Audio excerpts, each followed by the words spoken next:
आज की इस वीडियो में हम केमिस्ट्री रसायन विज्ञान का कक्षा 12 का यूपी बोर्ड द्वारा जो जारी पेपर है उसको सॉल्व कराएंगे। बहुत ही प्यार से सॉल्व कराएंगे। ये आपका प्रतिदर्श प्रश्न पत्र है 2021-22 इस पर लिखा हुआ है, लेकिन ये आपकी 2023 की जो परीक्षा है उनके लिए दिया गया पेपर है। यानी कि ये बोर्ड ने अपनी वेबसाइट पर डाल रखा है ये वाला पेपर, तो आप वहां से जाकर डाउनलोड भी कर सकते हो बोर्ड की वेबसाइट से। ठीक है, तो इसकी वेबसाइट का नाम है upmsp.in। upmsp.in से आप इस पेपर को डाउनलोड भी कर सकते हो। यानी कि ये बोर्ड ने जारी किया है, ये मैं नहीं, ये बोर्ड ने दिया है ये पेपर। और सेम आपका 2023 में सेम टू सेम इसी पैटर्न पर, यानी कि यही आपका मॉडल रहेगा। यानी यही आपका पेपर का मॉडल पेपर का मतलब ही ये है कि ये प्रतिदर्श प्रश्न पत्र है, यानी इसी तरीके का आपका 2023 में पेपर बनेगा। सेम इसी पैटर्न पर बनेगा, पैटर्न आपका यही रहेगा। याद रखिएगा, आपके जो 2023 का जो पेपर है उसका पैटर्न यही रहेगा भाई। बबुआ जान लो कि उसका पैटर्न यही रहेगा। तो स्टार्ट करते हैं। आपका पूरा एकदम पेपर को बहुत ही प्यार से करेंगे। पूरे पेपर को देखिएगा, साथ में फिर से बता दे रहा हूँ, 3 घंटे 15 मिनट का पेपर रहेगा और आपका 15 मिनट आपको पढ़ने के लिए दी जाती है, तो पढ़ लेना। ठीक है, चलिए तो स्टार्ट करते हैं। हम सीधे सीधे आते हैं, पेपर तो आप पढ़ ही लोगे। देखिएगा पहला क्वेश्चन इसमें क्या कह रहा है। पहला क्वेश्चन है, बहुविकल्पी प्रश्न है कि फलक केंद्रित घनीय कोष्ठका में परमाणुओं की संख्या। देखिएगा इसमें आपको, देखिए ध्यान से समझ लो, इसका राइट आंसर है कि भैया आपके देखिए दो चीजें होती हैं फलक केंद्रित। एक होती है सरल एकक कोष्ठका। कौन सी? सरल एकक कोष्ठका, जिसको बोलते हैं हम एससी। एक होती है फलक केंद्रित घनीय कोष्ठका, जिसको एफसीसी बोलते हैं। और एक होती है काय केंद्रित। देखो फलक, एफ माने क्या होता है? फेस। क्या होता है? फेस। फेस को बोलेंगे फलक। ठीक है, फलक। और एक होती है बीसीसी। बी माने होता है बॉडी, वो बॉडी को बोलते हैं काय। ये क्या हो जाएगा? काय केंद्रित। तो जब कभी, और एस का मतलब क्या होता है? सिंपल। क्या? सिंपल। सिंपल मानी सरल। सरल एकक कोष्ठका, सरल घनीय कोष्ठका में जेड बराबर है, परमाणुओं की संख्या कितनी होती है? 1 होती है। ठीक है, और आपका ये देखिएगा एफसीसी, और आपका फिर आती है काय केंद्रित। काय केंद्रित में कितनी होती हैं? ध्यान से समझ लीजिएगा। देखो हर चीज को अपने आप से जोड़ते चले जाइए, कनेक्ट करते चले जाइए। हर चीज को आप कनेक्ट करेंगे। ठीक है, एक एक चीज को देखते रहिएगा। ठीक, अब आपका आ गया फलक केंद्रित। फलक केंद्रित बीसीसी। बीसीसी सॉरी, फलक केंद्रित यानी एफसीसी में होती हैं जेड बराबर 4, और बीसीसी, बीसीसी में होती हैं आपकी काय केंद्रित। क्या? काय केंद्रित में परमाणुओं की संख्या कितनी होती है? 2। ठीक, ये चीज याद कर लीजिएगा कि भैया बीसीसी में B4 बॉय और ABCD में बी कितने नंबर पर आता है? आपका दूसरे नंबर पर। ठीक है, ये आ गया 2।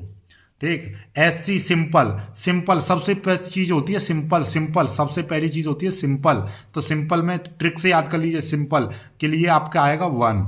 और एफसीसी, एफसीसी सीधे सीधे बात चली जाओ, जब आपका पहला 1 2 4 ये होती हैं 1 2 4, जब आपका सिंपल का 1 हो गया और बीसीसी का 2 हो गया, तो भैया बाकी बचे 4। तो ये क्या है? ये है आपका फलक केंद्रित।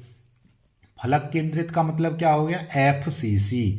और एफसीसी के लिए कितनी होती है भाई परमाणुओं की संख्या? 4। Is your answer. तो इसके साथ में आपको इनको जरूर याद कर लेना कि एससी के लिए परमाणुओं की संख्या 1, एफसीसी के परमाणुओं की संख्या 4, और बीसीसी के लिए परमाणुओं की संख्या 2। ठीक है, तो क्या हो गया? आप डायरेक्टली शॉर्ट ट्रिक से ऐसे याद करिएगा कि भैया एससी के लिए 1 और बीसीसी के लिए 2 और एफसीसी के लिए 4। ये याद कर लीजिए। ठीक है, हो गया लो याद। ठीक, चलिएगा आगे देखते हैं। आपका अगला जो प्रश्न है, अगला प्रश्न क्या कह रहा है?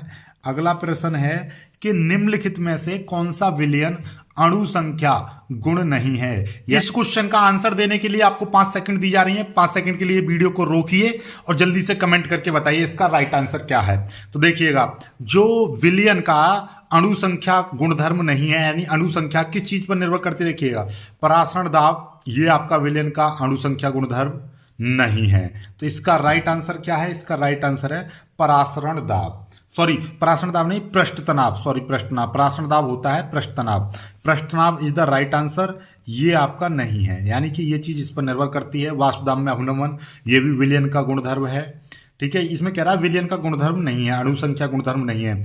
तो विलयन का ये वाष्प दाब, परासरण दाब विलयन का गुणधर्म है, ये भी विलयन का गुणधर्म है, ये भी विलयन का गुणधर्म है। आपने देखा होगा सवाल में, जब हम सवाल कराएंगे तो आप देखोगे विलयन के हिमांक में अवनमन, विलयन का वाष्प दाब में अवनमन, विलयन का परासरण दाब, लेकिन विलयन का पृष्ठ तनाव आपने इसमें नहीं पढ़ा होगा। ठीक है, तो इसलिए ये वाला इसमें नहीं है। विलयन का अणु संख्या गुणधर्म पृष्ठ तनाव नहीं होता है। ठीक है, चलिएगा आगे देखिएगा। अगला प्रश्न है आपका, शून्य कोटि की अभिक्रिया का दर नियतांक क्या है? यानी कुल मिला के बात यह है, शून्य कोटि की अभिक्रिया का मात्रक क्या है? शून्य कोटि की अभिक्रिया का मात्रक क्या होता है, ये आपको बताना है। देख लीजिएगा भाई, शून्य कोटि की अभिक्रिया का मात्रक क्या होता है, ये याद कर लो। शून्य कोटि की अभिक्रिया का मात्रक होता है, बिल्कुल याद हो जाना चाहिए, क्या है? Mole litre inverse second inverse, mole litre inverse second inverse. Okay, चलिएगा आगे। इसके साथ साथ आप प्रथम कोटि की अभिक्रिया का मात्रक और द्वितीय कोटि की अभिक्रिया का मात्रक भी याद कर लेना। ठीक है, चलिएगा आगे देखिएगा। अगला प्रश्न, निम्नलिखित में से कौन सा यौगिक कैनिजारो अभिक्रिया नहीं देता है? कैनिजारो अभिक्रिया का मतलब क्या है कि जो वे एल्डिहाइड जिनमें अल्फा हाइड्रोजन होता है वो आपका क्या कहते हैं, कैनिजारो अभिक्रिया देते हैं, यानी जिनमें अल्फा हाइड्रोजन होता है। तो अब अल्फा हाइड्रोजन किस किस में होता है देखिएगा, आपका अल्फा हाइड्रोजन एसिटल्डिहाइड में तो होता नहीं है, बेंजल्डिहाइड में अल्फा हाइड्रोजन होता है, फॉर्मेल्डिहाइड में होता है, तो इसका राइट आंसर है ये वाला एसिटल्डिहाइड। एसिटल्डिहाइड में अल्फा हाइड्रोजन नहीं पाया जाता है, इसीलिए ये कैनिजारो अभिक्रिया नहीं देता है। कैनिजारो अभिक्रिया वे सभी यौगिक कैनिजारो अभिक्रिया देते हैं जिनमें अल्फा हाइड्रोजन नहीं होता है। ओके, चलिएगा आगे बढ़ते हैं। अगला देखिएगा, एथिल एमीन HNO3 से क्रिया करके क्या बनाता है? तो एथिल एमीन HNO3 से क्रिया करके एथिल एल्कोहल बनाता है, यानी कि C2H5OH बनाता है। एथिल एमीन HNO3 से क्रिया करके क्या बनाता है? एथिल एमीन क्या बनाता है? एथिल एल्कोहल बनाता है। ठीक है, ये देखिएगा आगे देखिएगा। अगला प्रश्न पर आ जाते हैं। अगला प्रश्न क्या कह रहा है, ग्लूकोज अपचायक गुण प्रदर्शित करता है, क्योंकि इसमें देखिए अपचायक गुण के लिए किसके कारण करता है? एल्डिहाइड समूह के कारण। तो एल्डिहाइड समूह के कारण ग्लूकोज अपचायक गुण प्रदर्शित करता है। ये आपका उसमें था फेलिंग विलियन से। ग्लूकोज जब फेलिंग विलियन से क्रिया करता है तो वो लाल अवक्षेप देता है, अवक्षेप बन जाता है, तो वो कैसा हो जाता है? लाल हो जाता है। ठीक है, तो यही सारी चीजें हैं। चलिएगा अब आते हैं देखिएगा दूसरे प्रश्न पर। देखिए दूसरा प्रश्न देखिएगा, बहुत ही प्यारा प्रश्न है। क्या कह रहा है कि एक तत्व ए, परमाणु भार इसका 100 है, की संरचना BCC है, एकक कोष्ठका कोर की लंबाई 400 पिकोमीटर है। तो आपको ज्ञात करना है कि ए का घनत्व कितना है, ये ज्ञात करना है, और साथ में 10 ग्राम ए में, यानी 10 ग्राम तत्व में एकक कोष्ठका की संख्या आपको बतानी है, जहां पर Na यानी आवागाद्रो संख्या कितनी है? 6.023 गुणा 10⁻23 मोल इनवर्स ये है। देखिए कोई दिक्कत नहीं है। सवाल आपको समझ में आ गया? सवाल को एक बार नहीं 2 बार पढ़ लो। क्या कह रहा है ये? सवाल कह रहा है कि आपको ए का घनत्व ज्ञात करना है, 10 ग्राम, ए में एकक कोष्ठका की संख्या भी पूछी है, जबकि ए का परमाणु द्रव्यमान दे रखा है और कोर की लंबाई दे रखी है। चलो इसको स्टार्ट करते हैं। लेकिन हाँ, सबसे पहली चीज ये चीज और सीख लो। सबसे पहली चीज कि भैया ये पेपर में आपको ये वाले जो पहला वाला जो क्वेश्चन था इसके आंसर कैसे लिखने, देखिएगा बोर्ड परीक्षा में ध्यान से समझिएगा। बोर्ड में ये लिखा हुआ है, ऐसा ही पेपर आएगा, ध्यान से समझ लेना। ठीक है ना, ये चीज बिल्कुल रट जानी चाहिए कि इसी तरीके का पेपर आएगा बोर्ड में। अब देखिएगा आपको करना कैसे। उत्तर पुस्तिका में आपको हेडिंग डालनी है, ऊपर इस तरह से बड़े ब्रैकेट में लिख देना है उत्तर संख्या 1, फिर लिखोगे क्या। पूरे पेपर में क्वेश्चन नहीं लिखना है, आंसर उत्तर पुस्तिका होती है वो केवल। क्या में कौन सा? तीसरा पार्ट सही है तो तीसरे का, और तीसरे में कितना था? 4। फिर ख में क्या था? दूसरा पॉइंट सही था, पृष्ठ तनाव। ग में कौन सा उत्तर सही था? Mole inverse, litre inverse. घ में एसिटल्डिहाइड, और ड में इसी तरीके से आपका C2H5OH, और च में आपका एल्डिहाइड समूह। इस तरह से आपका बस ये देखिएगा उत्तर संख्या डालोगे और ये सारे लिख दोगे एक लाइन छोड़ के। फिर आपका उत्तर संख्या 2 ऐसे लिखोगे। अब उत्तर संख्या 2 में आपको कौन सा करना है? ये पहले वाला करना है। क्या है? तो आप डालोगे क्या? कै डाल दोगे, कै कै। अब कै में आपको जो न्यूमेरिकल आ गया तो न्यूमेरिकल करने का क्या फंडा होता है, सीधे सीधे सबसे पहले देखो कि क्या दे रखा है सवाल में, क्या दे रखा है आपको। ये देखिएगा क्वेश्चन में आपको यहीं से पता चल रहा है क्या दे रखा है, देखिएगा यहीं से पता चल रहा है क्या क्या आपको दे रखा है। ये देखिएगा क्वेश्चन में एक तत्व का परमाणु द्रव्यमान दे रखा है, यानी तत्व का परमाणु द्रव्यमान आपको दे रखा है कितना, 100 दे रखा है। संरचना दे रखी है आपकी बीसीसी, संरचना बीसीसी दे रखी है, और बीसीसी के लिए मैंने बताया था जेड बराबर कितना होता है, बी कितने नंबर पे आता है, 2 पे आता है, तो जेड बराबर हो गया 2, बताया था। ये पहले ही मैं बता चुका हूं कि भैया एससी के लिए जेड बराबर 1, बीसीसी के लिए जेड बराबर 2 और एफसीसी के लिए जेड बराबर 4 होता है, तो ये रट जाना चाहिए। और एक कोर की लंबाई, कोर की लंबाई कितनी दे रखी है, कोर की लंबाई 400 पिकोमीटर दे रखी है। पिकोमीटर को आप मीटर में चेंज कर लो तो पिकोमीटर को मीटर में चेंज करेंगे, देखिए पिको का मतलब 10 की पावर -12 मीटर। ये चीज याद कर लीजिएगा, मैं आपको फिर से बता दे रहा हूं, देखिएगा सभी लोग न्यूमेरिकल्स के लिए कि सेंटीमीटर से मीटर बनाने के लिए 10 की पावर -2 से मल्टीप्लाई करेंगे, एमएम से मीटर बनाने के लिए 10 की पावर -3 से मल्टीप्लाई करेंगे, और आपका माइक्रोन से मीटर बनाने के लिए 10 की पावर -6 से मल्टीप्लाई करेंगे, और आपका नैनोमीटर से आप मीटर बनाने के लिए 10 की पावर -9 से मल्टीप्लाई करोगे, और फिर नैनो के बाद में आता है एंगस्ट्रॉम से आप करोगे 10 की पावर -10, ठीक। और आपका फिर एंगस्ट्रॉम के बाद में आ जाता है आपका पिको से पिकोमीटर है, उसको मीटर में बदलोगे तो 10 की पावर -12 है, ठीक है। और साथ में घनत्व भी देख लो, घनत्व को कैसे चेंज करते हैं, घनत्व को चेंज करते हैं यदि आपका घनत्व एक आपका दे रखा है 1 और ये दे रखा है आपका किलोग्राम मीटर क्यूब में दे रखा है, और आपको करना है किस में चेंज करना है, 10 की पावर -3 से मल्टीप्लाई कर दोगे तो ये कितना हो जाएगा, ग्राम प्रति सेंटीमीटर क्यूब में बदल जाएगा, याद से समझ लीजिएगा। और ग्राम प्रति सेंटीमीटर क्यूब दे रखा है और उसको आपको चेंज करना है किलोग्राम में, तो आप करोगे 10 की पावर 3 से मल्टीप्लाई करोगे तो ये बदल जाएगा 10 की पावर किलोग्राम मीटर क्यूब में बदल जाएगा। तो ये घनत्व की बात हो गई। और एक देखिएगा 1 सेंटीमीटर स्क्वायर है और उसको आपको क्या करना है, मीटर स्क्वायर बनाना है, तो कितना हो जाएगा 10 की पावर 4 और ये हो जाएगा मीटर स्क्वायर, सॉरी 10 की पावर -4 ये हो जाएगा मीटर स्क्वायर। क्यों, क्योंकि आपको पता है 1 सेंटीमीटर बराबर होता है 10 की पावर -2, तो इसका स्क्वायर करेंगे तो इसका भी स्क्वायर हो जाएगा, तो 10 की पावर -4 हो जाएगा, ठीक है। 1 mm स्क्वायर का हम बदलेंगे तो कितना हो जाएगा 10 की पावर -6 मीटर स्क्वायर, इस तरह से आपका। तो ये चीज़ स्क्रीनशॉट ले लीजिएगा, ये सारी इंपॉर्टेंट हैं, ठीक है। चलिएगा, तो हमने क्या करा, पिको के लिए हमने क्या बताया था, पिको मीटर से 10 की पावर -12 मीटर हो गया।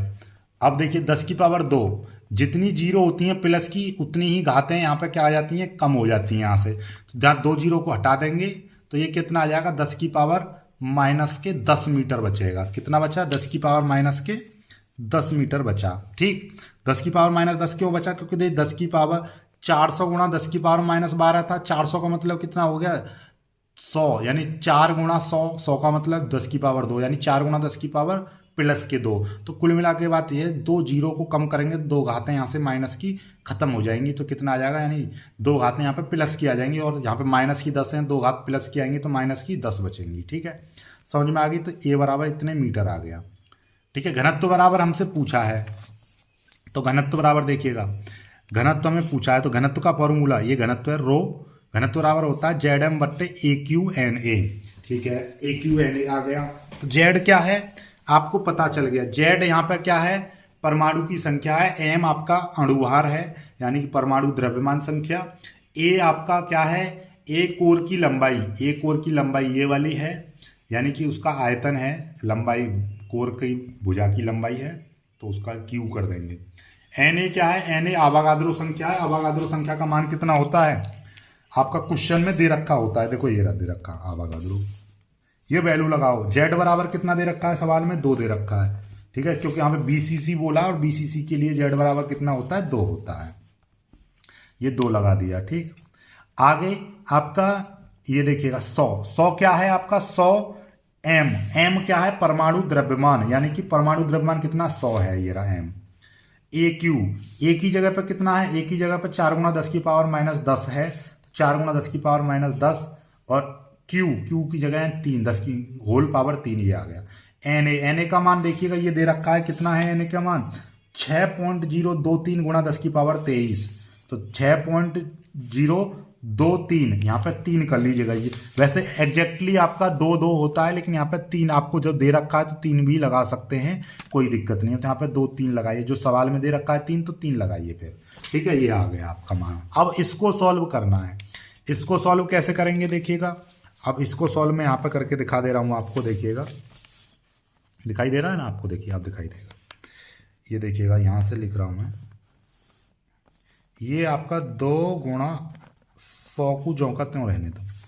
नीचे देखिएगा 4 की पावर 3 का मतलब क्या है? 4 की पावर 3 यानी कि 4 की गुणा 3 बार। 4 की पावर 3 का मतलब क्या है कि भैया 4 गुणा 4 गुणा 4, तो इसका मतलब कितना होगा? 4 चौक 16 चौक 64 हो जाएगा, ठीक है। उसी तरीके से 10 की पावर माइनस 3, सॉरी 10 की पावर माइनस 10 है, तो इसका भी 3 बार करेंगे मल्टीप्लाई। 10 की पावर माइनस 10, 10 की पावर माइनस 10, तो कितना हो जाएगा? 10 की पावर माइनस 30 हो जाएगा। तो 4 चक 16 चौक 64, 64 गुणा 10 की पावर माइनस 10 की पावर होती है तो पावर की डायरेक्टली मल्टीप्लाई हो जाती है, 10 की पावर माइनस 30 हो जाएगा। देखो ध्यान से समझो, यदि 10 की पावर माइनस 4 है और यहाँ पे आपका 6 है, तो ये कितना हो जाएगा? 10 की पावर माइनस के 24, यानी कि इन दोनों की मल्टीप्लाई हो जाती है डायरेक्ट। कोई भी संख्या है, यदि आपका कोई भी x की पावर m है और उसकी होल पावर n है, तो हम इसको x की पावर m इंटू n ऐसे बोलते हैं। यानी कि 10 की पावर यदि यहाँ पे -5 है, इसकी होल पावर 7 है, तो इसका मतलब क्या हो जाएगा? 10 की पावर -5 सत्ते 35, इतना हो जाएगा। ठीक, समझ में आई बात? नहीं आई तो ये डायरेक्टली मल्टीप्लाई हो जाती है, ठीक है। लेकिन यदि 4 की पावर 3 है, तो इसका मतलब यही है 4 गुणा 4 गुणा 4, तो इसका मतलब क्या है? 4 चौक 16 चौक 64, ये आ जाएगा, ठीक है। एक चीज़ और सीख लो बायोलॉजी वाले, स्पेशली देखो 10 की पावर माइनस 10 की पावर यदि 3 है, तो इसका मतलब भी यही है 10 की पावर माइनस 10 गुणा 10 की पावर माइनस 10 गुणा 10 की पावर माइनस 10। गुणा में घात जुड़ जाती हैं, तो माइनस का 10 माइनस का 10 माइनस का 10, तो कितना हो जाएगा? माइनस के 30 हो जाएंगे। या आप डायरेक्टली मल्टीप्लाई कर दो, इस ऊपर वाले 10 की 3 में मल्टीप्लाई करेंगे, 10 की पावर माइनस के 30 हो जाएगा। आगे ना आएगा, तो डायरेक्टली कुल मिला के बात ये होती है। तो घातों में स्क्वायर करेंगे, स्क्वायर या क्यूब करते हैं तो डायरेक्टली मल्टीप्लाई कर देंगे। तो देखिएगा ये चीज़ आ गई, इसका मतलब ये आ गया, ठीक है। चलिएगा ओके, और आगे देखिएगा, ये आपका जो कहते हैं 6.023 गुणा 10 की पावर ये कितना है? 23 है, कोई दिक्कत वाली बात नहीं है। अब इसको थोड़ा सा और आगे ले लेते हैं। देखिएगा ये अपना आपका, देखिएगा इस 2 से इसको मैं काट दूं, 2 से इसको काट दीजिए, ये 32 बाल कट जाएगा। तो ऊपर कितना है? 100 है, और नीचे आपका 32 गुणा ये आपका 6.023 गुणा ये 10 की पावर माइनस का 30 है, 10 की पावर 23 है, प्लस के 23 माइनस का 30, तो कितना बचेंगे? माइनस के 7 बचेंगे। बायोलॉजी वाले स्पेशली समझ लो भाई, ये माइनस का 30, ये प्लस के 23 हैं, तो 30 में से 23 जाएंगे, 7 बचेंगे, लेकिन ये माइनस का 7 है तो ज़्यादा, तो माइनस का 7 आ जाएगा। और देखिएगा ये 32 यहाँ पे था, ये वाला 32 यहाँ पे आ गया, और ये 6.22 ये आ गया। 2 से ये कट गया तो ऊपर आपका 100 बचा, ये वाला 100 हमने यहाँ पे लिख दिया, ठीक है। ये चीज़ आ गई, ठीक। अब देखिएगा ध्यान से देखेंगे तो इसको ऊपर लेके जाएंगे तो कितना हो जाएगा? ये देखिएगा ये हो जाएगा 100 गुणा 10 की पावर, इसको ऊपर ले जाएंगे तो ये प्लस के 7 हो जाएगा। बायोलॉजी वाले ध्यान देखो, ये माइनस का 7 था, ऊपर जाएगा तो ये प्लस के 7 हो जाएंगे। ये वाला 100 ये आ गया। अब नीचे कितना बचा? नीचे आपका बचता है 32 गुणा और ये 6.023। अब देखिएगा आपको ज़्यादा कुछ नहीं करना है, ठीक है, ज़्यादा कुछ नहीं करना है। अब यहाँ से आगे सॉल्व कैसे करोगे? डायरेक्टली इसकी मल्टीप्लाई कर दो। अब 32 में आप मल्टीप्लाई कर दोगे 6.023 की, तो 192.7। 32 में गुणा कर दोगे आप, देखिएगा ये आपका कितना है? ये आपका 100 गुणा 10 की पावर 7 ये आ गया। ये वाला आपका, ये वाली चीज़ यहाँ पर लिख दी है। अब हमने क्या करा? 32 की मल्टीप्लाई तो आप कर लोगे, 32 की मल्टीप्लाई 6.023 में करोगे तो ये आएगा 192.736 इतना आ जाएगा। तो इसका मतलब यही हो गया कि ये आपका 100 गुणा 10⁻7 बट्टे 192.7 इतना। क्यों, देखिएगा इन तीनों की मल्टीप्लाई करोगे तो ये आ जाएगा, ठीक है। और हम यहाँ तक पॉइंट के बाद एक अंक रखना चाहेंगे तो सार्थक अंकों की प्रॉपर्टी कहती है यदि हमको यहाँ तक अंक रख रहे हैं तो इससे अगला अंक यदि 5 है या 5 से अधिक है तो इस वाले अंक में एक जोड़ देंगे, नहीं तो इन सबको छोड़ देते हैं। तो ये तो 5 से कम है तो इसको सभी संख्या को छोड़ देंगे तो ये 7 तक ले लेंगे, तो 192 पॉइंट गुणा 7 ही आ जाएगा, ये आ गया आपका, ठीक है, कोई दिक्कत नहीं है। अब हम 100 में 192, इसका मतलब क्या हो जाएगा, देखिएगा ध्यान से, इसका मतलब ये हो गया, इसको और आगे लेकर जाएं तो देखिएगा एक 2 अंक और आगे लेकर जाएंगे तो ये क्या हो जाएगा, देखिएगा ये हो जाएगा आपका, यहाँ पे देखिएगा ये तो अपना 100 है गुणा 10⁻7 है बट्टे एक और एक 2 अंक तो 1.927 गुणा 10⁻, क्योंकि हम 2 अंक आगे लेकर आए हैं तो 2 घातें प्लस की आ जाएंगी। देखिएगा यहाँ से हम इस पॉइंट को आगे 2 अंक आगे लेकर आए हैं तो 2 घातें प्लस की आ जाएंगी, अब ये हो जाएगा 1.92, ठीक है, कोई दिक्कत नहीं है, ठीक। बायोलॉजी वाले स्पेशली समझते रहना चीज़ों को, ठीक है। ये ऊपर आपका 100 है गुणा 10⁻7 है। अब मैं फिर वही प्रॉपर्टी लगा रहा हूँ, यहाँ तक लेना चाह रहा हूँ तो इसका अगला अंक 5 या 5 से अधिक है तो इसमें एक जोड़ देंगे, नहीं तो इसको छोड़ देंगे। तो हम यहाँ पे कितना 1.9 ले लेंगे, कितना ले लेंगे 1.9। क्यों, क्योंकि हम यहाँ तक लेना चाह रहे हैं तो इससे अगला अंक यदि 5 से अधिक है तो इसमें एक 9 में एक जोड़ देते, लेकिन 5 से कम है तो इसको छोड़ देंगे, बाकी को 1.9 बचा। अब इस 100 में 1.9 का भाग करेंगे तो देखिएगा कैसे करेंगे, ये पॉइंट हटाएंगे तो ऊपर एक जीरो बढ़ जाएगी, पॉइंट हटाएंगे तो ऊपर एक जीरो बढ़ जाएगी, तो ये हो जाएगा 1000 गुणा 10⁻7 और नीचे क्या आ जाएगा, नीचे आपका अब 19 बचा। हमने क्या करा, पॉइंट हटाया, ऊपर एक जीरो बढ़ा दी, तो यहाँ पे 100 था ना, 2 जीरो थी, यहाँ पे अब होगी 3 जीरो, नीचे आपका बचा 19, ठीक है, ये 19 बचा। अब 1000 में हम क्या कर लेंगे, 19 का भाग कर देंगे, ठीक है। तो अब देखिएगा 1000 में हम क्या कर लेंगे, 1000 में 19 का भाग कर देंगे, ठीक है। ध्यान से समझ लीजिएगा, 1000 में जब हम 19 का भाग करेंगे, कैसे करेंगे, यहाँ पे देखिएगा 19 2 में तो नहीं जाएगा, 100 पंजे 19 पंजे कितना होता है, 95 होता है, नहीं होता, देखिएगा तो 5 बचे, उतार लेंगे 0, ठीक है। फिर 19 दूनी 38, ठीक है, बचेंगे कितने, हाथ ले यहाँ पे 10 में से 8 गए तो 2, यहाँ पर 4 में से 1 गया, 4 में से 3 गए तो 1 बचेगा, पॉइंट लगाएंगे, ये 0, तो 19 छिक्का, इस तरह से 52.6 बार चला जाएगा, तो ये कितना हो जाएगा, ये आपका हो जाएगा आपका 52.6 3 के समथिंग जाएगा गुणा 10⁻7, ये आ जाएगा। तो ये आपका उत्तर आ जाएगा आपका, ठीक है। लेकिन अभी सुनो, अभी बात यहाँ पे खत्म नहीं हुई है, ठीक है। ये आपका आ गया, कितना आ गया, इतना आ गया। चलिए इसके आगे हम एक पेज और ले लेते हैं, इसके आगे एक और पेज ले लेंगे और उस पर सॉल्व करेंगे, ठीक है, चीज़ों को देखिएगा। तो कुल मिला के बात ये है कि रो बराबर आपका आ गया कितना, 52.63 गुणा 10⁻7 इतना आ गया, इतने ये किलोग्राम प्रति मीटर क्यूब आ गया। और हमने क्या बताई थी कि भैया किलोग्राम से मीटर, किलोग्राम मीटर क्यूब है, ग्राम सेंटीमीटर क्यूब में बदलेंगे, 10⁻³ से मल्टीप्लाई कर देंगे, तो ये रो बराबर क्या हो जाएगा, 52.63 गुणा 10⁻7 है, और इसमें हम 10⁻³ से मल्टीप्लाई कर देंगे तो ग्राम प्रति सेंटीमीटर क्यूब बन जाएगा, ये हो गया। तो अब आपका कितना हो जाएगा, 52.63 गुणा 10⁻7 में 3 गए तो 4 ग्राम प्रति सेंटीमीटर क्यूब, ये आ गया रो बराबर। तो ये आपका उत्तर हो जाएगा, ठीक है, ये आपका उत्तर हो गया, ठीक, ये उत्तर हो गया आपका, ठीक है। आप एक अंक और आगे लेना चाहेंगे तो एक अंक और आगे ले जा सकते हो, तो रो बराबर क्या हो जाएगा, 5.263 गुणा 10⁻5, एक अंक आगे ले जाएंगे तो एक घात और प्लस की बढ़ जाएगी, 10⁻5 ग्राम प्रति सेंटीमीटर क्यूब।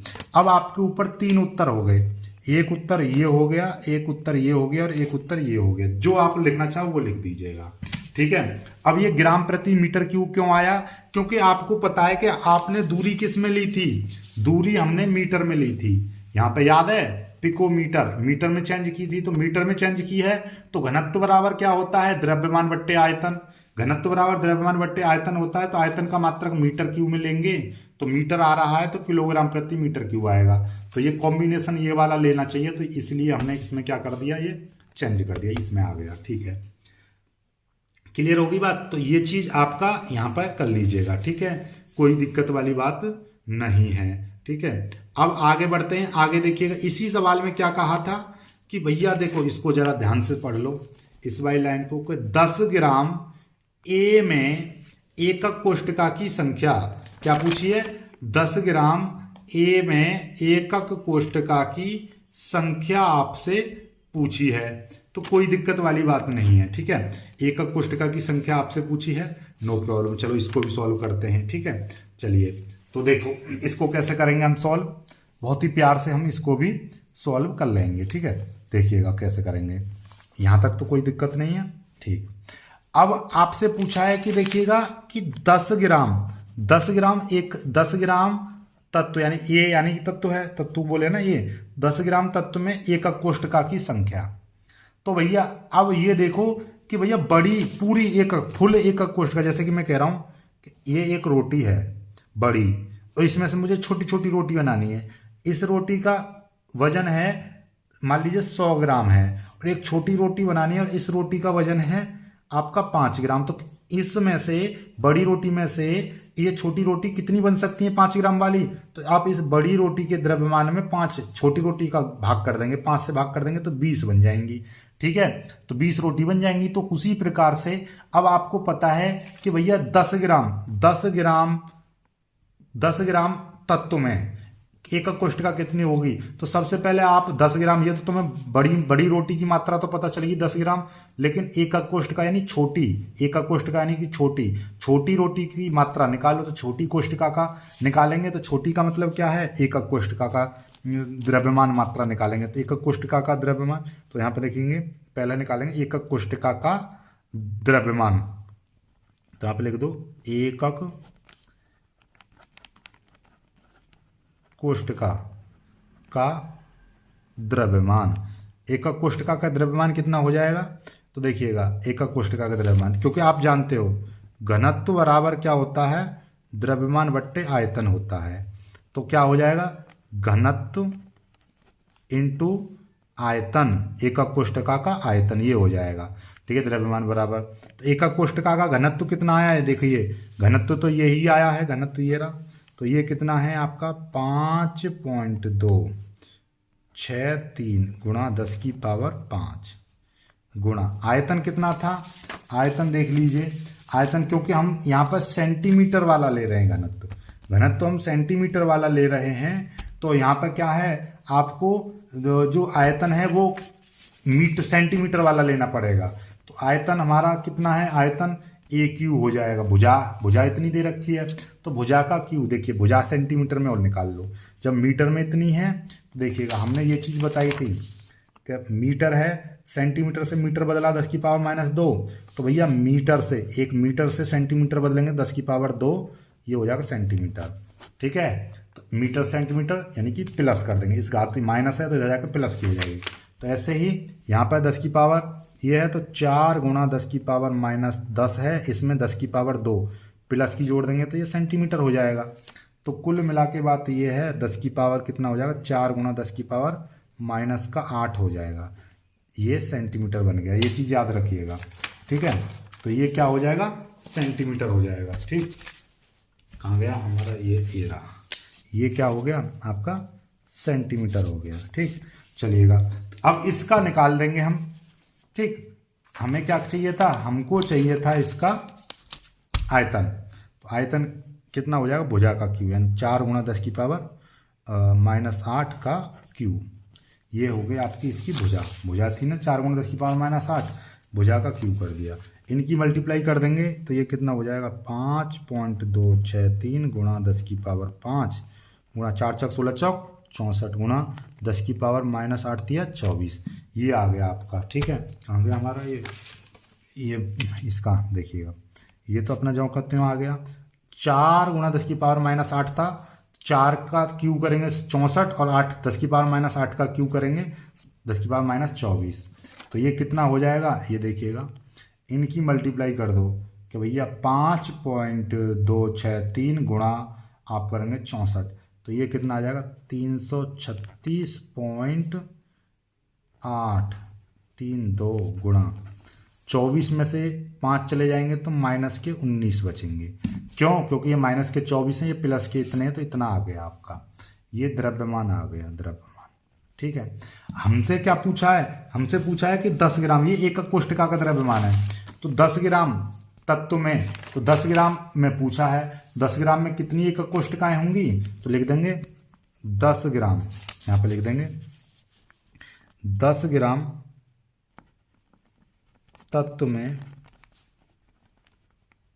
एकक कोष्ठिका बराबर। तो देखिए हमने क्या क्या कैसे निकाला था, याद है, इस तरह से बताई थी कि भैया जब आपका बड़ी रोटी का द्रव्यमान ऊपर, छोटी का नीचे, तो भैया बड़ी का मतलब क्या, 10 ग्राम में निकाल लेना, 10 ग्राम बट्टे एकक कोष्ठिका का द्रव्यमान कितना है, यानी कि कुल द्रव्यमान बट्टे एकक कोष्ठिका का द्रव्यमान। तो कुल द्रव्यमान 10 और एकक कोष्ठिका का द्रव्यमान कितना आया, 336.832 गुणा 10 की पावर माइनस के 19, ये आया है। इसको और सॉल्व कर लो, इसको और सॉल्व करेंगे तो कितना आ जाएगा, देखिएगा, इसको ही सॉल्व करेंगे अब, तो इसको सॉल्व करेंगे तो कितना आ जाएगा, ये देख लो, यहाँ पे यहीं पे सॉल्व कर दे रहा हूँ मैं। तो ये कितना आ गया, ये आपका आ रहा है 10 गुणा 19, ऊपर जाएगा 10 की पावर क्या हो जाएगा, प्लस के 19 हो जाएंगे, ये आपका 336.832।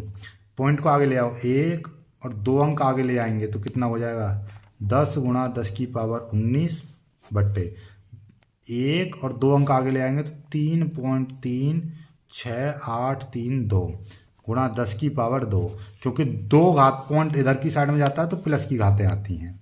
ठीक उसी प्रकार से यहाँ पे क्या आ जाएगा, ये आ गया। अब ये 10 गुणा 10 की पावर 19 है बट्टे, ये आपका यहाँ तक लो, इससे अगला अंक 5 या 5 से अधिक है तो इसमें 1 जोड़ देंगे, नहीं तो छोड़ देंगे, तो कुल मिला के इसको हम कितना बोल देंगे, यहाँ तक बोलेंगे 3.4 बोल दो, इसको 3.4 कह देंगे, क्योंकि इससे 5 है ना, 5 से अधिक है ये, तो इसमें 1 जोड़ दिया, बाकी सबको छोड़ दिया, और गुणा 10 की पावर 2। ठीक है, ये आ गया। अब इसको 1 हटाएंगे पॉइंट, 1 0 बढ़ जाएगी, तो ये कितना हो जाएगा, ये हो जाएगा ऊपर 100 गुणा 10 की पावर 19 गुणा 10 की पावर, ये देखिएगा, ये ऊपर जाएगा 10 की पावर, ये माइनस का 2 हो जाएगा, और नीचे आपका 34 बचा। अब क्या है, 100 में आप 34 का भाग कर लीजिएगा तो बहुत अच्छी तरह से हो जाएगा। 100 में तो आप भाग कर ही लोगे 34 का। ठीक है, तो कितना आ जाएगा, 2.94 गुणा 10 की पावर 19 में से 2 गए तो 17 बचेंगे, 17। ये आपका आ गया, इतने इकाई सेल निकला है। उसमें कितने एकक कोष्ठिका होंगे, देखिएगा कितने एकक कोष्ठिका होंगे 10 ग्राम में, एकक कोष्ठिका यानी इकाई सेल कितने होंगे, ये आपका उत्तर आ चुका है। ठीक है, एक बार मैं फिर से आपको बता दे रहा हूं, देखिएगा 10 ग्राम पूछा था ना, 10 ग्राम तत्व में, 10 ग्राम तत्व में पूछी थी, 10 ग्राम तत्व में, तो इकाई सेल, तो एक इकाई सेल का द्रव्यमान लगा दिया ऊपर 10 ग्राम। ठीक है, ये आ गया। अब हमने क्या करा, ये 10 की पावर माइनस 19 ऊपर चला गया, प्लस के 19 हो गया, 10 ये रहा, और नीचे कितना था, 1 2 अंक आगे लेकर आए इसको हम, ये 336.832 था, आगे लेकर आए तो हमने क्या करा, 3.36823 गुणा 10 की पावर ये 2 आ गया, क्योंकि 2 अंक हम आगे ले आए पॉइंट को। ठीक है, ये आ गया। अब यहाँ से अगला अंक 5 या 5 से अधिक है तो हम इसमें 1 जोड़ देंगे तो 3.4 हो गया, और ये 10 की पावर 2 ऊपर जो कहते हैं, अब पॉइंट हटाया, ऊपर कितना हो गया, 100 लिख दिया, गुणा 10 की पावर 19 था, 10 की पावर 2 ऊपर गया तो 10 की पावर माइनस के 2 हो गया, नीचे ये 34 हो गया, 34 का जब भाग करेंगे तो 2.94 आ गया, गुणा 10 की पावर 17, इतने इकाई सेल, ये उत्तर आ गया। बड़ा लंबा हो गया सवाल, है ना। ठीक है, चलो मैं इसका बोर्ड पर करा दूंगा शॉर्ट तरीके से। ठीक है, चलिएगा आगे देखिएगा, अगला प्रश्न क्या है, अगला प्रश्न क्या कह रहा है, अगला प्रश्न आपका कह रहा है कि भाई मोल प्रभाज, अगला प्रश्न कह रहा है कि भाई मोल प्रभाज क्या है, मोल प्रभाज के बारे में आपको बताना है। ठीक है, तो ये देखिएगा अगला प्रश्न क्या है, मोल प्रभाज क्या है, विलय के मोल प्रभाज और दाब में, दाब के, वाष्प दाब के अवनमन में संबंध आपको बताना है। देखिएगा लो, ये हो गया भाई, ये लिख दिया है मैंने मोल प्रभाज। दूसरे का ख क्या है, मोल प्रभाज। विलयन में किसी पदार्थ के मोलों की संख्या और विलयन में उपस्थित कुल मोलों की संख्या के अनुपात को उस पदार्थ का मोल प्रभाज कहते हैं। इसे काई से प्रदर्शित करते हैं, एक्स से प्रदर्शित करते हैं। यानी कि किसी भी विलयन में विलेय के पदार्थों की संख्या बट्टे कुल पदार्थ, कुल विलेय के मोलों की संख्या बट्टे कुल मोलों की संख्या, कुल मिलाकर बात है। यदि मैं कह रहा हूं, ऐसा समझ लो कि मैं आपको समझाऊं, एक रफ कार्य ले रहा हूं। देखिएगा ये रफ ले लिया मैं, कि एक विलयन है, इसमें दो पदार्थ हैं ए और बी मिले हुए हैं। अब ए के मोलों की संख्या है N1 और बी के मोलों की संख्या है N2। अब इसमें कुल मोल कितने हो गए, कुल मोल कितने हो गए, कुल मोल हो गए N1 प्लस N2, ऐसे हो गए ना। अब मुझे ए का मोल प्रभाज चाहिए, तो हम क्या करेंगे कि ए के मोलों की संख्या बट्टे कुल मोलों की संख्या, तो यही हो जाएगा। तो किसी भी पदार्थ में, किसी भी पदार्थ के मोल प्रभाज किसके बराबर होता है, उस पदार्थ के मोलों की संख्या बट्टे कुल मोलों की संख्या। तो किसी पदार्थ के मोलों की संख्या और विलयन में कुल मोलों की संख्या के अनुपात को हम क्या कहते हैं, मोल प्रभाज कहते हैं। तो ये निकलाया मोल प्रभाज।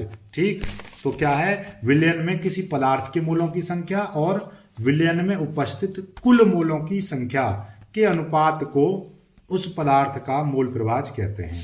ठीक है, चलिएगा तो इसका स्क्रीनशॉट ले लीजिएगा, बहुत प्यार से याद हो जाएगा। एक चीज और पूछी थी कि विलय के मोल प्रभाज एवं वाष्प दाब में संबंध आपको बताना है। तो देखिएगा वाष्प दाब में अवनमन, देखिए वाष्प दाब में अवनमन ये होता है P माइनस पी एस बट्टे पी। तो और ये है आपका विलय का मोल, यानी कि मोल प्रभाज। तो विलय का मोल प्रभाज किसके बराबर होता है, वाष्प दाब में अवनमन के बराबर होता है। ठीक है, चलिएगा ये देखो, ये क्या है आपका, P क्या है, किसी विलायक का वाष्प दाब है। PS क्या है, विलय को घोलने पर विलायक का वाष्प दाब है। और VX विलय क्या है, विलय का मोल प्रभाज है। तो इस पूरी संख्या को बोलते हैं हम क्या, वाष्प दाब में अवनमन। इन दोनों को बोलते हैं वाष्प दाब में अवनमन। तो ये पूरी जो संख्या है, ये वाली, ये पूरी की पूरी जो संख्या है, ये कहलाती है आपकी वाष्प दाब में अवनमन, वाष्प दाब में अवनमन, अवनमन। ठीक है, ये आ गया। तो यही तो हमने पूछा था कि भैया वाष्प दाब में अवनमन और विलय के मोल प्रभाज में क्या संबंध होता है, कि ये दोनों आपस में बराबर होते हैं। ठीक है, चलिए आगे देखिएगा अगला प्रश्न फिर न्यूमेरिकल आ गया। चलिए कोई दिक्कत नहीं है, इसको हम सॉल्व कर देंगे बहुत ही प्यार से। देखिए ये देखिए, 1MH2SO4 विलयन की तुल्यांकी चालकता की गणना कीजिए यदि इसकी विशिष्ट चालकता 26 गुणा 10 की power -2 ohm inverse centimetre inverse है। एस का परमाणु इतना है, परमाणु भार। कोई दिक्कत नहीं है, बहुत प्यार से सॉल्व करेंगे। देखिएगा आपको दिया क्या है इस सवाल में कि भैया मोलरता, 1 M का मतलब क्या है, मोलरता आपको दे रखी है। ठीक है, मोलरता दे रखी है, देखिएगा। और एक आपको क्या दे रखी है, विशिष्ट चालकता दे रखी है 26 गुणा 10 की पावर, विशिष्ट चालकता यानी कापा दे रखा है 26 गुणा 10 की power -2 ohm inverse centimetre inverse. ठीक है, दो चीज दे रखी हैं। तीसरी चीज और दे रखी है, एक यौगिक दे रखा है H2SO4, एक यौगिक दे रखा है H2SO4। तो यौगिक का अणुभार कैसे निकलेगा, देखिएगा H का अणुभार होता है 1, लेकिन यहाँ पे लगे हैं 2 अणु, तो 2 की मल्टीप्लाई कर दी। S का अणुभार कितना होता है, 32 होता है। O होता है ऑक्सीजन का कितना होता है, 16 होता है, लेकिन 4 लगे हुए हैं तो 4 की मल्टीप्लाई। तो 1 गुणा 2 करेंगे तो 2 आ जाएगा, 32 जो कहते हैं, और 16 चौके 64। इन दोनों को जोड़ोगे 32 और 2 और 32 34 और 64 कितना हो जाएगा, 98। ठीक है, 98 आ गया। तो H2SO4 का अणुभार कितना आ गया, 98 आ गया। ओके, यहाँ तक कोई दिक्कत नहीं है। अब एक सूत्र होता है कि भैया हमसे पूछी क्या है, सवाल में पूछिए तुल्यांकी चालकता, तुल्यांकी चालकता की गणना करो। तुल्यांकी चालकता का फॉर्मूला, ठीक है, तुल्यांकी चालकता लैम्डा ई क्यू बराबर होता है kappa into 1000/n, kappa into 1000/n, ये इसका फॉर्मूला होता है। कोई दिक्कत वाली बात नहीं है, ठीक है। अब आपका दिक्कत ये आती है कि ये एन क्या है, एन होती है नॉर्मलता, एन क्या होती है नॉर्मलता, और के क्या होती है, के आपकी कापा, कापा जैसे कि अभी हम पता चल सकते हैं विशिष्ट चालकता होती है, विशिष्ट चालकता गुणा 1000/n यानी कि नॉर्मलता। अब आपको कापा का मान दे रखा है, लेकिन कापा का मान डायरेक्टली ये दे रखा, ठीक है, ये रहा 26 × 10 इतना, लेकिन ये नहीं दे रखा आपको एन, एन की जगह एन निकलेगा कैसे है भाई, एन क्या है नॉर्मलता, नॉर्मलता कब निकलती है, देखिए 2-3 फॉर्मूले होते हैं, लेकिन मैं इसका सिंपल फॉर्मूला, नॉर्मलता गुणा तुल्यांकी भार बराबर होती है मोलरता गुणा अणुभार। ये क्यों लगाया फॉर्मूला, वैसे नॉर्मलता का एक अलग फॉर्मूला होता है ग्राम तुल्यांकी भार बट्टे आयतन, लेकिन मैंने वो क्यों नहीं लगाया, क्योंकि इसमें ग्राम तुल्यांकी भार बड़ा समस्या है, लेकिन सीधे सीधे हमने यहाँ पे मोलरता भी दे रखी है, ये रही एक, और आपका अणुभार भी दे रखा है 98, बाकी तुल्यांकी भार निकालना रह गया है। अब देखिएगा नॉर्मलता हमको निकालनी है, मोलरता आपको 1 दे रखी है, अणुभार आपको 98 दे रखा है। ये तुल्यांकी भार 98/2 कैसे आया, उसके लिए देखो यहाँ पे लिख दिया मैंने, तुल्यांकी भार बराबर फॉर्मूला होता है अणुभार बट्टे एन, एन क्या होता है चार्ज, चार्ज यानी कि H2SO4 का हम तुल्यांकी भार निकालेंगे तो कितना हो जाएगा, देखिए H2SO4 का अणुभार कितना 98, H2SO4 का जो चार्ज है वो कितना 2 होता है, क्यों, क्योंकि देखिएगा H2SO4 को देखो कि भैया H2SO4 जो होता है उसमें एक H पॉजिटिव होता है, SO डबल नेगेटिव होता है, लेकिन 2 अणु लगे हुए हैं H के, तो यहाँ पे 2 की मल्टीप्लाई कर दी, तो यहाँ पे कितना हो जाएगा 2 पॉजिटिव हो जाएगा, 2 ही नेगेटिव हो जाएगा। तो धनायन या ऋणायन की मात्रा लिखनी होती है, तो ये संयोजकता होती है बेसिकली। तो यहाँ पे कितनी है इसकी संयोजकता 2, SO4 डबल नेगेटिव की संयोजकता भी 2 है, या H पॉजिटिव H2 की संयोजकता भी यहाँ पे कितनी हो जाएगी 2 हो जाएगी। तो ये हो गया चार्ज, चार्ज की केवल मात्रा लिखनी होती है, तो इसलिए तुल्यांकी भार के लिए हम एक अलग से वीडियो बना देंगे। फिलहाल आपको समझ में आ गया होगा कि अणुभार बट्टे जो सूत्र होता है, सूत्र में कितने धनायन और कितने ऋणायन भाग लेते हैं वो लिखा जाता है किसी एक की मात्रा, या तो धनायन की मात्रा लिख दो या ऋणायन की। जब इस सूत्र को H2SO4 को तोड़ते हैं तो इसमें H पॉजिटिव यानी कि यहाँ में कुल मिला के कितना है H पॉजिटिव होता है, 2 लग रहे हैं H के अणु तो 2 लगाए, 2 H पॉजिटिव, SO4 का 2 नेगेटिव होता है तो 2 नेगेटिव यानी 2 लिख दिया। तो ये आपका बन गया तुल्यांकी भार, 2 की मल्टीप्लाई कर देंगे इधर 98 का 98, और ये 2 इधर चला गया तो 98 × 2, ये वाला n × 98 ये आ गया। अब इस 98 से ये वाला 98 कट जाएगा तो n बराबर कितना आ जाएगा 2 बचेगा केवल, n बराबर 2।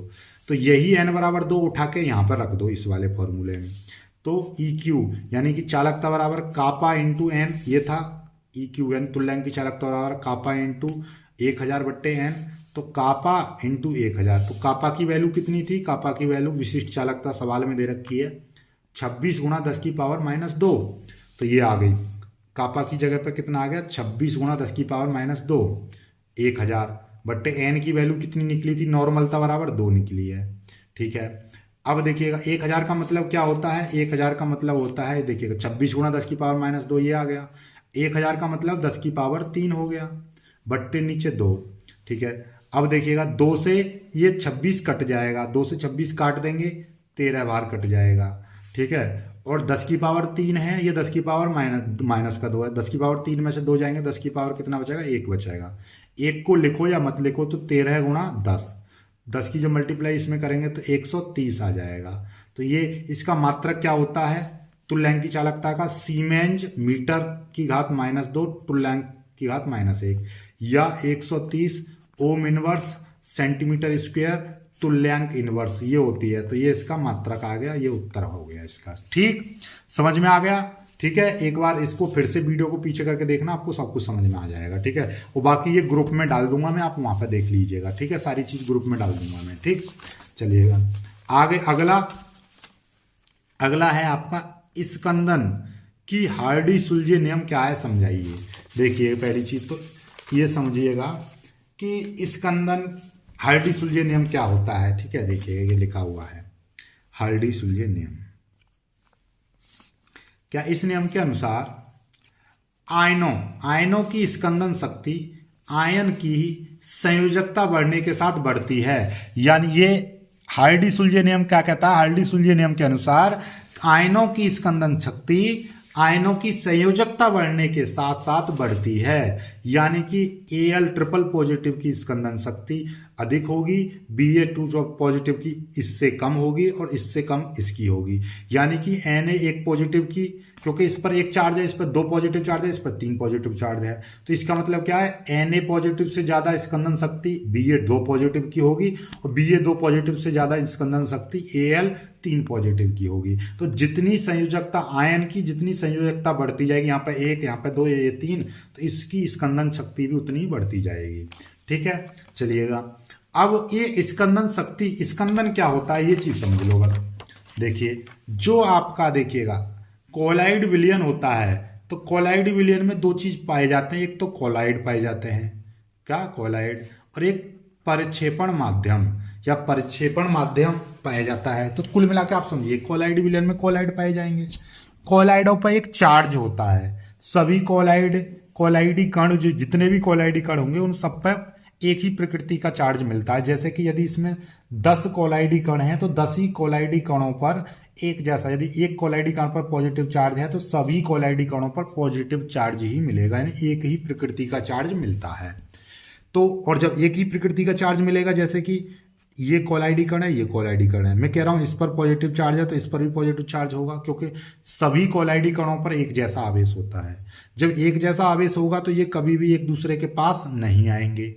जब एक दूसरे के पास नहीं आएंगे तो ये क्या होंगे, कभी भी टकराएंगे नहीं, और मतलब क्या है कि ये अपना अलग अलग रहेंगे। ठीक है, लेकिन किसी विधि द्वारा हम इनके चार्ज को खत्म कर दें तो क्या होगा कि इन कोलाइडी कणों पे से चार्ज चला जाएगा, तो ये एक दूसरे के पास आ जाएंगे और गुरुत्वाकर्षण प्रभाव के कारण ये नीचे बैठ जाएंगे। किसमें? तले में बैठ जाएंगे। यानी कि कोई विलयन है, एक बर्तन में रखा हुआ है, तो ये वाले कोलाइडी कण नीचे बैठ जाएंगे। तो नीचे बैठने की घटना को ही हम क्या कहते हैं? स्कंदन कहते हैं। तो कुल मिला के बात क्या है, किसी कोलाइडी कण में किसी कोलाइडी विलयन में कोलाइडी कणों पर एक आवेश उपस्थित होता है। किसी विधि द्वारा इस आवेश को खत्म कर दिया जाए तो इन कोलाइडी कण गुरुत्वाकर्षण प्रभाव के कारण ये नीचे बैठ जाते हैं, और इस नीचे बैठने की घटना को ही हम क्या कहते हैं? स्कंदन कहते हैं। ठीक है, तो अब ये क्या है कि किसी भी, जैसे कि मान लीजिए, देखिए उदाहरण के तौर पर देखो, यदि ये AS2, ठीक है, AS2S3 सॉल है कोई भी, तो ये कैसा है? ऋणात्मक सॉल होता है। जब इस ऋणात्मक सॉल में Na पॉजिटिव, यानी कि Na पॉजिटिव आयन मिला दूं, या Ba2 पॉजिटिव मिला दूं, या Al3 पॉजिटिव आयन मिला दूं, तो क्या होगा? जब ये नेगेटिव सॉल है और इसमें पॉजिटिव चीज मिला देंगे तो क्या होगा? इसका आवेश खत्म हो जाएगा। जब आवेश खत्म हो जाएगा तो क्या होगा? ये नीचे बैठने लगेगा स्कंदन, क्योंकि जब इस पर चार्ज नेगेटिव है तो चार्ज कब खत्म होगा इसका? जब इस पर पॉजिटिव चार्ज आ जाएगा। ठीक है, जब पॉजिटिव चार्ज यानी Na पॉजिटिव मिला देंगे, या Ba2 पॉजिटिव मिला दो, या Al3 पॉजिटिव मिला दो, तो जब AS2S3 सॉल में NaCl, BaCl2, AlCl3 विद्युत अपघट्य अलग अलग मिलाए जाएं तो इनके Na positive, Ba2 positive, Al3 negative ion ऋण आवेशित AS2S3 सॉल को अवक्षेपित कर देते हैं। अवक्षेपित का मतलब नीचे बैठा देते हैं। अतः हार्डी-सुलजे नियम के अनुसार अधिक संयोजकता का अधिक स्कंदन करता है। अधिक संयोजकता का यौगिक या अधिक संयोजकता वाला तत्व अधिक स्कंदन करता है। अतः स्कंदन क्षमता का क्रम क्या होगा? Al3 पॉजिटिव ज्यादा स्कंदन करेगा, फिर उससे कम Ba2 पॉजिटिव स्कंदन करेगा, उससे कम Na पॉजिटिव करेगा। ठीक है, तो यही आपका हार्डी-सुलजे नियम है। क्लियर होगी बात? चलिएगा, तो ये वाली चीज मैं ग्रुप में डाल दूंगा। बाकी आज की वीडियो में सिर्फ इतना ही।